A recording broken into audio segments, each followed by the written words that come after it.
I always start with my eyebrows first. Elf is by far one of my favorite drugstore products. So for eyebrows, I use a pencil as well as a gel, and I'll explain to you the process. First things first, use your spoolie side, and you're gonna wanna brush out your brows. I'm also kind of looking in the mirror at the same time of looking at the phone, so sorry. But brush out your brows. It kind of helps you just like shape them a little bit, you know? Yeah, we're gonna do this a couple times.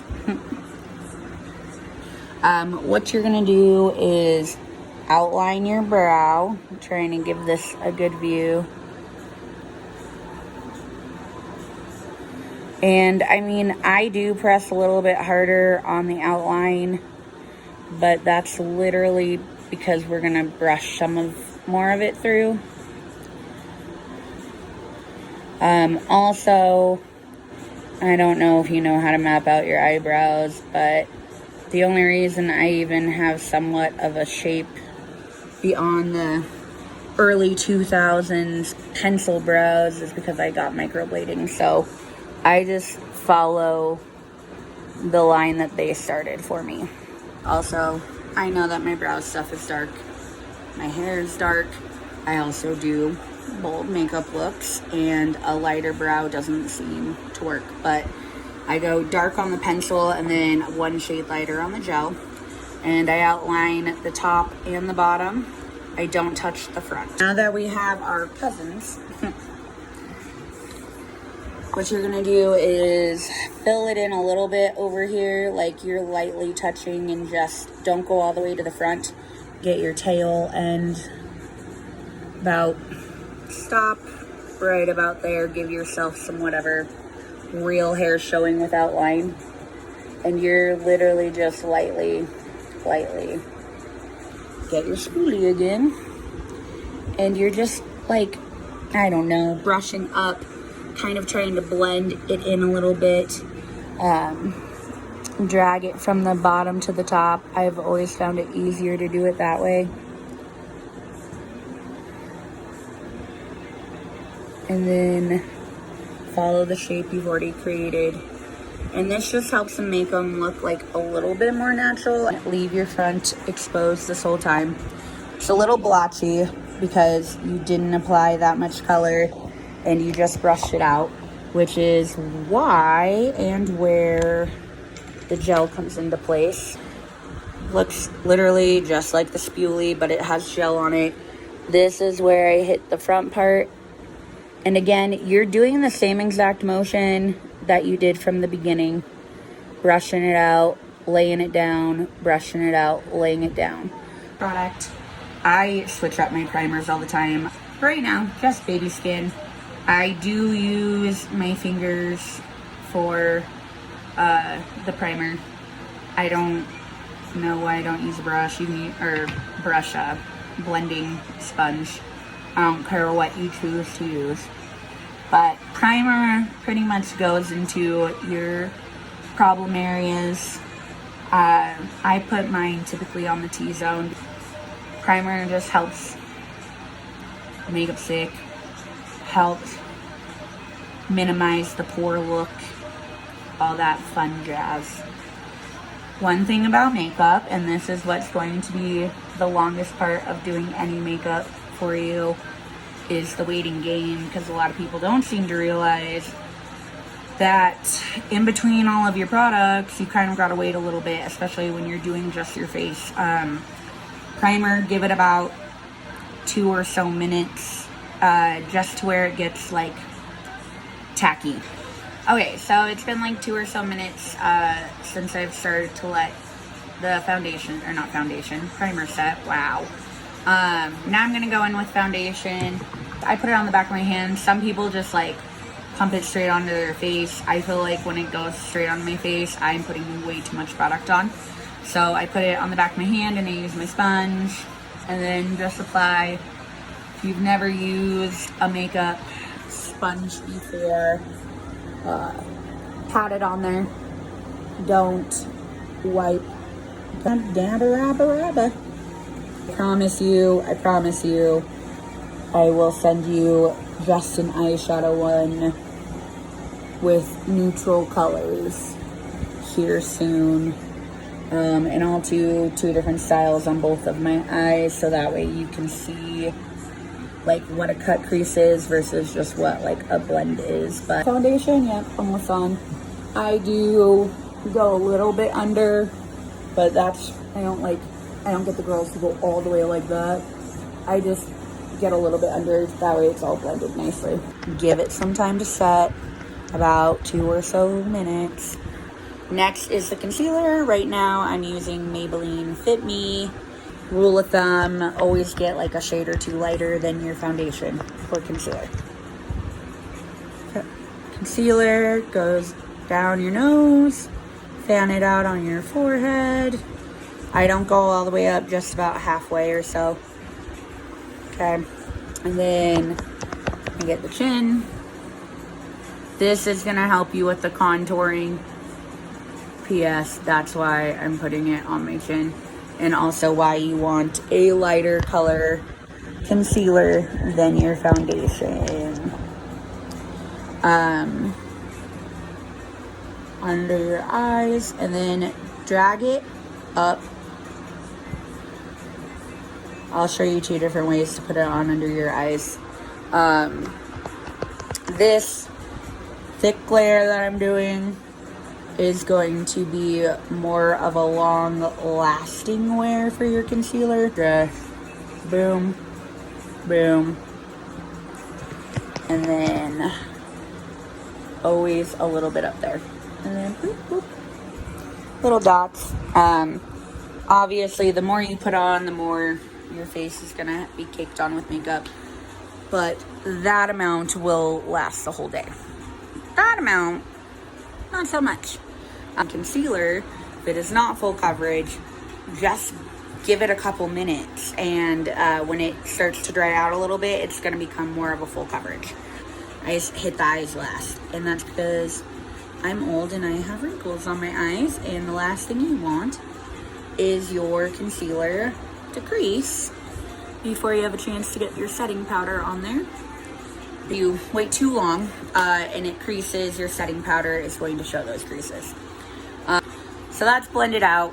And just, I mean, I think blending is pretty self-explanatory. Make sure it's actually blended into the rest. So before I hit the eyes, I always get myself set up with my setting powder. This is, again, some Airspun. I'm not using all the normal products that I use, because I think no matter what products you would like to use, the big thing that you need to just know, cheaper products tend to take longer to set and to get the coverage you would like. The more expensive products, some of them you can go kind of just like right it. I don't want to crease. And if I don't have it ready, I seem to crease more. You can also just get yourself some regular translucent powder, and it does tend to work the same. When you are blending your concealer out from under your eyes, try to get as close to your waterline as you can, so there's not like a vast difference between like a straight up line of no makeup and then makeup. But also blend it upwards. Honestly, kind of give you a little bit of a facelift. Not saying you need it, KG. As you can see, I started to kind of crease a little bit. So I just blend it out real quick. Take the same sponge, and this is another reason why the angle is really going to help you in the thin top of it. And you're just dipping it straight into your powder.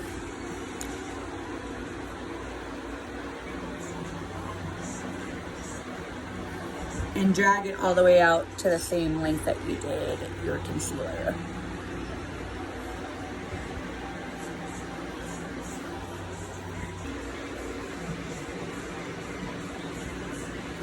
Some people do use brushes to apply it.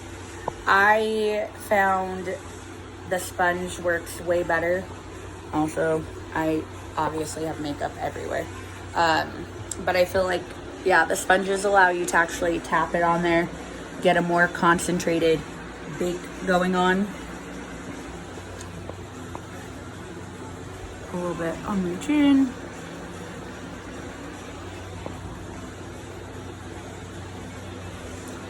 And a little bit. Pretty much everywhere that you put concealer, use the sponge and the translucent powder, rounded brush. And I didn't tap anything off of the sponge, obviously, but you're gonna do a tap on your brush, or you're gonna have way too much baking powder that you don't need. I only do this because I tend to run a little bit oily, but I put a really thin layer everywhere. Like, I didn't go in with the sponge and put the powder on. But now, where it's really concentrated, you have to sit and bake. It's been 5 minutes and I baked, and you're just brushing the extra powder off. And if you look closely, again, the lighting's horrible, but you can see the exact line of where I baked versus where I just did a light coat of powder. And that's the line you're looking for. Perfect. Okay. After baking is contouring. I'm going to use my Park Avenue Princess by Tarte palette because I have been using it nonstop. It comes with highlighter, contour. You can tell which two colors I tend to use the most. Contouring brush. You can get it at Marshall's. It just helps you follow the shape of your cheekbones a little bit better. But you're gonna pick your shades. I mix 2 shades together when I do this. I just like the tone of it better. Also, tap off excess. Most people don't contour their forehead unless they've got like a little bit bigger one. I primarily do it because my hair's thinning a little bit right at my hairline. And a good trick for people who have at least brown hair is to put it into your hairline, because it kind of makes it a little bit even and less bald spots. Like, I'll blend it out a little bit more for you. But next we're gonna go to the cheeks. I start about halfway down my cheekbone and then drag it all the way up to your ear. You can kind of see the shape, but we're gonna leave it at that harsh line right now, and that's because we still have blending that we have to do later. Obviously, like, look at my forehead. Blending is the biggest key of. Also, I just tap a little bit right here because you do want all of this to be a little bit contoured. Like, it'll help with your blending as well as it being a little bit more cohesive. Especially since we started wearing masks. I don't contour my chin, but I will show you it just so you know. So it's right underneath your jawline is where you're gonna go. Underneath, up behind the ear. I kind of try to aim for the outward corner of my lips. Obviously you don't want to go all the way under, because what we're doing is we're adding shadow and depth to our face. I don't use this brush I have an angled brush that I use for my nose. I go in with the lightest color. This one, there's tons of different tricks. Some people use bobby pins and do it that way. I've just been contouring for so long that I know. You're going to start right at the inner corner of your eye on the side to where you're kind of going over the bridge of your nose, but barely.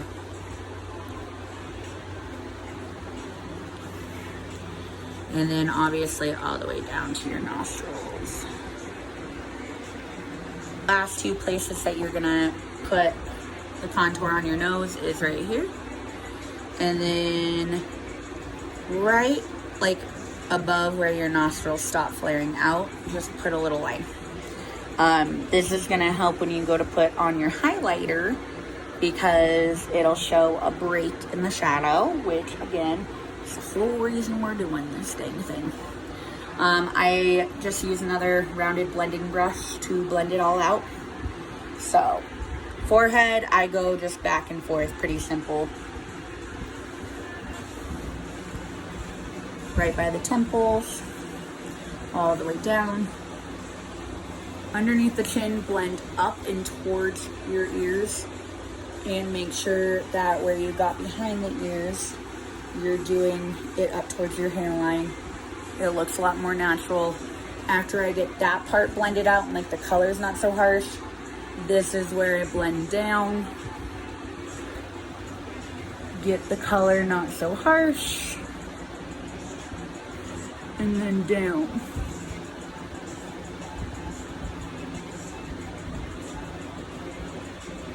Nose. I take the very edge of my brush. You're not using a whole lot of powder product on your nose because one, the lighter color and a lighter tap on your nose area specifically, or else you're gonna end up looking real weird. Lastly, cheekbones. Start where your harsh line ends and blend up. I don't know what it is, but something about blending up makes you look a little bit more snatched than blending down. It also obviously helps you control how far down your contour goes. You're blending down, you have more of a chance of getting loose powder towards your lips, and that's not fun. Use Milani brush, or Milani blush. I don't even know why I'm showing you. You can't, oh yeah, you can. Milani blush. Whatever, it's really, really pale pink. I like it because I already spend a lot of time covering up all the redness, and I don't want to be that red again. This just allows it to look a little bit more cohesive instead of white dark. But I smile when I do it. Also, apple of your cheek, blend up. What I also do is I'm like tap tap, okay? I'm gonna get rid of the excess blush on this, and I come in towards my nose and I hit the tip of my nose. I don't know why. I saw a YouTube guru do it, so apparently now I have to. Last but not least, when it comes to your face, is highlighter. I've been really addicted to Fenty. Like my fucking pointer finger in there. And this one, so your blush goes on the ample. Contour goes where if I had defined cheekbones, it goes. This is going to go at the very top of the apple of your cheek, all the way up. Another reason you want your contour, or not contour, your concealer to go all the way up is because it's essentially helping provide a base for your highlighter to be snatched. I do it to where my eyebrow bends, and I meet it around my eyebrows. Essentially, you're getting all the places that sun typically hits. Perfect. And then a little Cupid's bow if you didn't hear me. I just tap it right there. And then do the very tip of your nose. Just like that. And then right where you put that last contour line on your nose, you're gonna go right above it and go up like you're drawing an exclamation point. And that's a face without lipstick, eyeshadow, eyeliner, and mascara, but hopefully it helps. A whole makeup look, including eyeshadow, can take upwards of an hour and a half, depending on how intense you want it to go. But eyeshadow does seem to take the longest. This stuff gets faster the more you do it. But let me know if you have any questions. Ooh, also, I totally forgot. This one's gonna be like 30 seconds. But then setting spray. I'm using e.l.f. Typically, I use Urban Decay All Nighter. Best setting spray ever. But for the case of this, just about 10 inches away, and I just pull the phone away, and then close your eyes. Boom, setting spray. I forgot about that. Sorry.